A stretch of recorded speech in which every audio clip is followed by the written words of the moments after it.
was very, very hard work for my father. He made a living, but he didn't make money, as you say. And he died in 1943. And my older brother, Albert Levy, came up from San Francisco to run the market. Then when I got out of the Army, I came down there and took the market over, and I brought my younger brother, Gary, in. If you ask me in my prime days in the city fish market, if I had any cod, I have ling cod, black cod, raw cod, true cod, salt cod. How do you want your salt cod? Packaged in cellophane, or you want it in a box? I also have black cod, salted black cod. I have kippered black cod. I'd go on, and I had it all on hand. That's the difference between the markets we ran and the markets down there today. We met some wonderful people. We had people that really helped us a lot in business and kept us on our toes.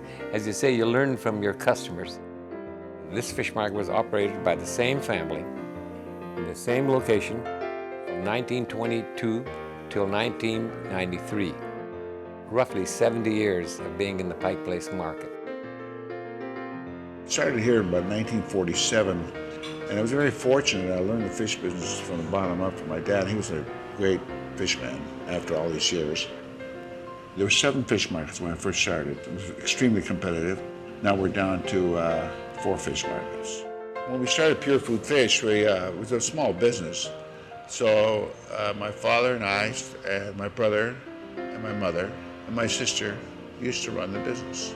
It's been an aim and work at Pure Food Fish since 1956.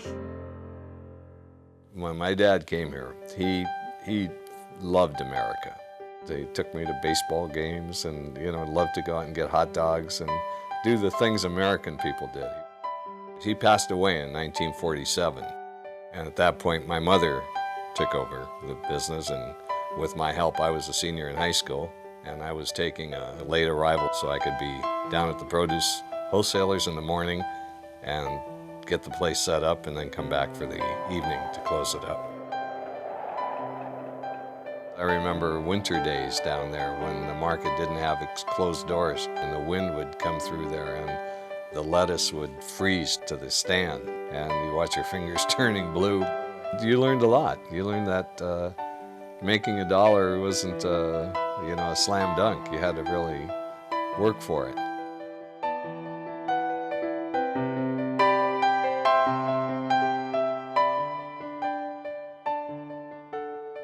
My dad, Pinky, was so well known in the market that people would come and wait in line, and he was always very proud of that. And he took a great deal of time with each person. That's how he got to know them and how they got to know him. Arranging the fruit, that was a work of art. I mean, he was an artist in his own way, polishing every apple and placing it just properly in the stand.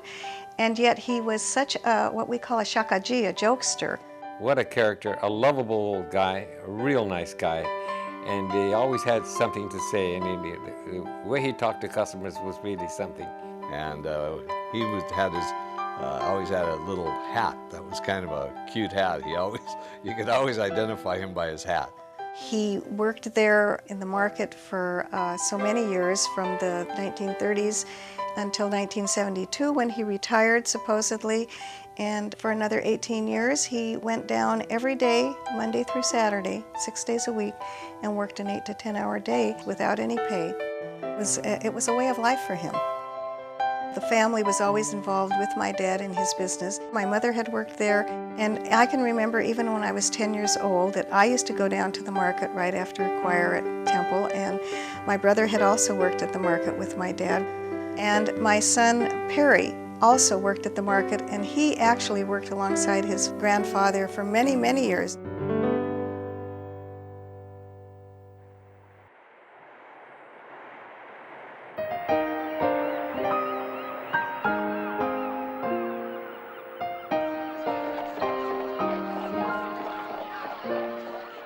What you gained working in that market was you saw the cross-section of the city. You met all kinds of people. It was really a melting pot. What I really gained here was a love for life, a love for people, and this was a great place to meet new people all the time. Certainly, it taught me about ties as far as the Sephardic community was concerned, and how truly caring the community is. If one person didn't have something, they'd say, go down the street to so-and-so's place and he'll have it today. We survived. We survived. It was a living, good living, and we saved a few dollars, you might say. We managed to get ahead, and it was good. It was all like all for one and one for all. And it was a family effort. And a lot of the markets were that way. They were very loyal to each other as Sephardic Jews, very proud of their heritage. I think the market was very important to the Sephardic community because it gave them a start in a new world. They were able to do things and make a living for their families. Without the market, the Sephardic community couldn't have grown the way it's grown. It couldn't have taken the part that it's taken in the city of Seattle.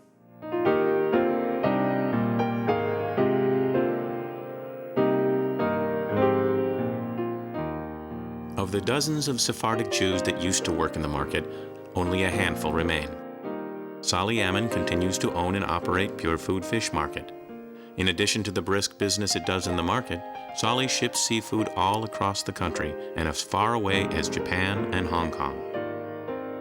Three Girls Bakery, which began in 1911, was purchased by siblings Zelda Dixon and Jack Levy in 1979 and is still owned today by Jack. Michel Shriki represents a new wave of Sephardic immigrants. Leaving his homeland of Morocco, Michel eventually came to Seattle in 1983, and by 1991 started the Kosher Delight in the Corner Market.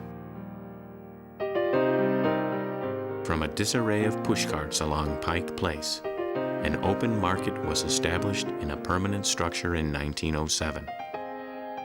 Over the years, the market has grown along with the city. Its use has evolved, adapting to changing eras. Neglected, it fell into disrepair. Yet it survived, and over time has been given new life.